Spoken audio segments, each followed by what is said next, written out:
What were the thoughts of Kong when he saw Titanus Shimo for the first time? Shimo has quickly risen to prominence as one of the single most powerful titans on the planet, able to rival even Godzilla in terms of sheer power. Before Godzilla embarks down to the Hollow Earth though, Kong has his first encounter with Shimo, and while Godzilla has already encountered Shimo long ago in the distant past, this is Kong's first introduction to the monster. So today, Heralds of the Titans, let's open up the novelization for Godzilla x Kong and explore Kong's thoughts the first time that he lay his eyes on Shimo. While in the depths of the Hollow Earth, Kong has searched for others like him for years, but when he finally found other great apes, he was appalled by the conditions under which they were kept. Already he felt like an outsider, and he got an up-close look at the way the Scar King treated his subjects. In the novel, Kong states that this is the first time that he has ever passed by something that didn't give him a second look. Everywhere else Kong has been, everyone and everything around him has regarded him as either a freak or a predator that they need to keep a close eye on. Even the most violent creatures that he's ever faced, from the Skullcrawlers to Godzilla himself, had to size him up in order to determine if he was a threat. Here though, that didn't happen, and this was Kong's first observation and the first indication that Kong may be out of his depth. He had no power here, and these other apes knew this, even if they recognized that he did not belong.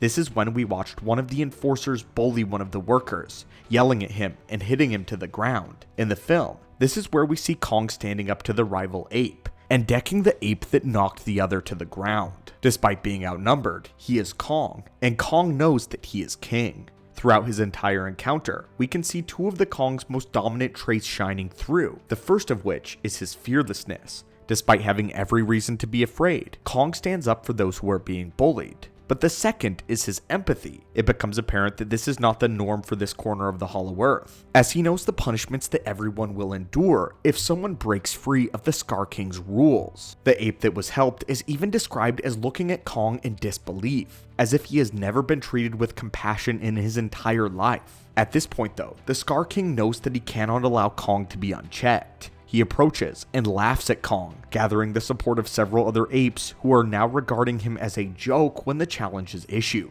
We say this because it's important to note exactly where the Kong's headscape is at when we first meet Shimo. After nearly defeating the Scar King in combat, the Scar King instructs two other apes to move the boulder which led into Shimo's quarters. And at first, Kong was confused and may have been a bit worried. But soon, his confusion returned to empathy. Despite the harsh conditions, the vengeful villain before him in Shimo, and the numerous broken apes surrounding him, Kong always returns to empathy. He recalls feeling an uncharacteristic cold air despite rocks melting around him. The first thing that Kong notes is Shimo's immense stature, dwarfing even Godzilla in terms of size. But he's not initially afraid of her. He evaluates her physically at first, comparing her to Godzilla in an attempt to gain more insight into exactly what he has to face down. What's clear to Kong though, is that Shimo is not acting of her own volition. He knows that she has no personal agenda or vendetta against Kong. Instead, he notices the crystal that the Scar King is using to control Shimo, to bend her to his will by exerting immense pain. And Kong in this moment understands that much like the rest of the apes, Shimo is a victim to the Scar King.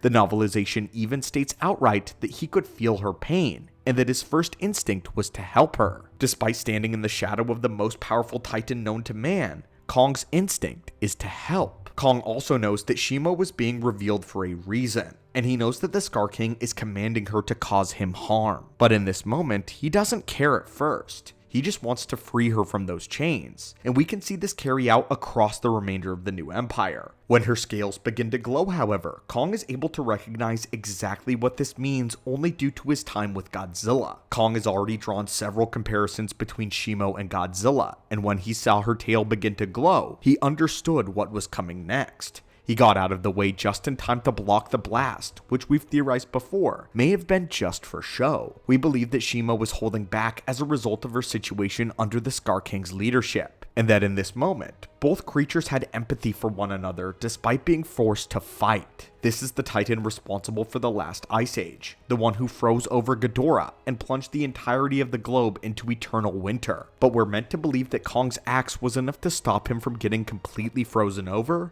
This is something that we do not believe. This indicates that Shimo is powerful and is holding back, and after Kong escapes, he doesn't want to kill Shimo, but he sets his sights on freeing her. Throughout the remainder of the novel and the movie, Kong largely keeps his attention on the Scar King while Godzilla handles Shimo, seeing the Scar King as the true villain and knowing that he can't personally stand up to Shimo's power without Godzilla. In Brazil, he and Zuko specifically target the crystal because they understand better what's really happening, and they are finally able to break the Scar King's grip on the powerful Shimo. This is why she remains loyal to Kong at the end of the film, because much like Kong, Shimo only ever had been seen as a monster. For most of the modern age under her imprisonment, she's been an enforcer, a devourer to be feared, and to be used to keep the apes in line. Even the other great apes tremble in her presence because she was nothing more than the Scar King's greatest trump card. She was just as much a stranger and a freak as Kong was on the surface, while every living creature having to turn their head and wonder if this was a threat and if Shimo would kill them at a moment's notice. This is not what Shimo wanted. We have yet to see what will come of the Hollow Earth now, but we do understand far more now Shimo's loyalty to Kong. She is far more docile than Godzilla ever was, and has led with compassion and empathy similar to Kong. That is how the two of them make a connection. We hope to see Kong expand the reign of apes into the main caverns of the Hollow Earth, ripe with greenery, foliage, and wildlife for them to explore. The apes will be able to run, hunt, and eat to their heart's desire instead of being starved and beaten by the Scar King. But what's fascinating, and that the novelization hits home, is that both Shimo and Kong share an instant connection with one another. Despite being Shimo imprisoned and a weapon of the Scar King, they both feel empathy, and Shimo understands this, with it then being revealed that this is why Shimo follows Kong as the new leader. Shimo is at his side, ready to fight at a moment's notice against anyone who would threaten the first ape in years to show her compassion. The ape that decided the moment that he saw her that he would free her from these chains. But anyway, my friends, what do you think of this idea posed in the novelization?